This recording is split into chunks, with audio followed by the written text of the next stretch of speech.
இந்த வீடியோவை வழங்குவோர் movie media, camera and lights, rental for movies, short films and web series. இணைந்து வழங்குவோர் BROLL ஸ்டுடியோஸ் பிரைவேட் லிமிடெட். கரிசாலை மூலிகையின் மருத்துவ பயன்கள். ராமலிங்க வள்ளலார் கரிசாலைய கற்ப மூலிகைகள்ல ஒன்னா குறிப்பிடுறாரு. கரிசாலை சார வச்சு வாய் கொப்பளிச்சிட்டு வந்தா பற்களும் ஈறுகளும் நாக்கும் சுத்தமாகும். கூடவே தொண்டை நோய்களும் குணமாறதோட நுரையீரலும் சுத்தமாகும் அப்படின்னு சொல்றாரு. கரிசலாங்கண்ணி முழு தாவரமும் கைப்பு சுவையும் வெப்பத்தன்மையும் கொண்டது. கரிசலாங்கண்ணி சின்ன செடி வகைய சேர்ந்தது. இலைகள் எதிரெதிரா அமைஞ்சிருக்கும். அகலத்துல குறுகி இருந்தாலும் நீளமாகவும் சொரசொரப்பாகவும் இருக்கும். அதோடைய பூக்கள் எல்லாம் ரொம்ப சின்னதா வெள்ளை நிறத்துல சூரியகாந்தி பூ மாதிரி இருக்கும். கிளைகளோட நுனியில தான் இந்த பூக்கள் எல்லாம் இருக்கும். வாய்க்கால், அப்புறம் வயல் வரப்புகள், சாலையோரங்கள், அப்புறம் ஆற்றங்கரைகள்ல தான் இந்த கரிசலாங்கண்ணி களை செடியா ரொம்பவே செழிப்பா வளர்ந்திருக்கும்.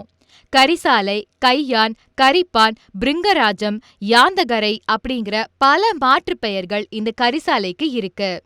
இதோட முழு தாவரத்தையும் மருத்துவத்துல பயன்படுத்த முடியும். மஞ்சள் காமாலை சரியாகிறதுக்கு பசுமையான கரிசலாங்கண்ணி இலைகளை எடுத்து அதை சுத்தம் பண்ணி பசை மாதிரி அரைச்சுக்கிட்டு ஒரு கொட்டைப்பாக்கு அளவுக்கு அந்த கரிசலாங்கண்ணி பசையை எடுத்து 1 டம்ளர் மோர்ல கலந்து நீங்க சாப்பிட்டுக்கிட்டே வரணும். காலையிலையும் சாயந்தரமும் 7 நாட்களுக்கு தொடர்ந்து இதை சாப்பிடணும். இந்த மருந்தை எடுத்துக்கும் போது உணவுல புளியும் உப்பும் சேர்த்துக்காம பத்திய சாப்பாடு தான் கடைபிடிக்கணும். இதை தொடர்ந்து செஞ்சுக்கிட்டு இருந்தீங்கன்னா மஞ்சள் காமாலை சரியாயிடும்.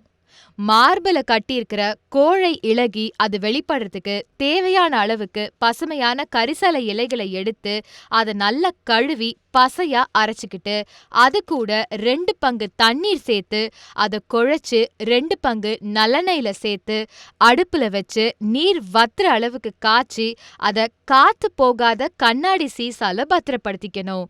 இத 1 தேக்கரண்டி அளவுக்கு 100 மில்லி காய்ச்சின பால்ல கலந்து தினமும் 2 வேளை குடிச்சிட்டு வரணும். கண் பார்வை தெளிவடைய கரிசலாங்கண்ணி தைலம். கரிசலாங்கண்ணி இலை சாறு கூட சோற்று கற்றாழை, நெல்லிக்காய் இதோடைய சாறுகளை எல்லாம் சம அளவுல சேர்த்து அதோட மொத்த அளவுக்கு தேங்காய் எண்ணெயை சேர்த்து காய்ச்சி சுண்ட வச்சு அதை வடிகட்டி எடுத்து வச்சுக்கணும். இந்த தைலத்தை வச்சு தொடர்ந்து தலைமுழுகிட்டே வந்தா கண் பார்வை தெளிவடைகிறதோட தலைவலி, உடல் வலி, உடல் அசதி இது எல்லாமே சரியாகும். மலச்சிக்கல் சரியாகிறதுக்கு தினமும் காலையில 5 பசுமையான இலைகளை மென்னு சாப்பிட்டுட்டே வரணும். மஞ்சள் கரிசலாங்கண்ணி. பெரிய மஞ்சள் நிற பூக்களோட கரிசலாங்கண்ணியோட வளரியல்பிலிருந்து மாறுபட்ட ஒரு தாவரம் இந்த மஞ்சள் கரிசலாங்கண்ணி. அதிகமா இயற்கையில இது வளர்றது கிடையாது. சில இடங்கள்ல, முக்கியமா நீர்வளம் அதிகமா இருக்கக்கூடிய இடங்கள்ல தான் பெரும்பாலும் இந்த மஞ்சள் கரிசலாங்கண்ணி வளரும். பெரும்பாலும் வீடுகள்ல அழகுக்காகவும் இதோட மருத்துவ பண்புகளுக்காகவும் தான் இந்த மஞ்சள் கரிசலாங்கண்ணிய வளர்க்குறாங்க. இந்த வீடியோ உங்களுக்கு பயனுள்ளதா இருந்தது அப்படின்னு நீங்க நினைச்சீங்கன்னா மறக்காம இந்த வீடியோவை லைக் பண்ணிட்டு உங்களோட ஃப்ரெண்ட்ஸ்க்கு எல்லாம் ஷேர் பண்ணிக்கோங்க. தொடர்ந்து இந்த மாதிரி நிறைய இன்ஃபர்மேட்டிவான வீடியோஸ்க்கு சேனலை சப்ஸ்கிரைப் பண்ணிட்டு மறக்காம பெல் ஐக்கானையும் கிளிக் பண்ணிக்கோங்க.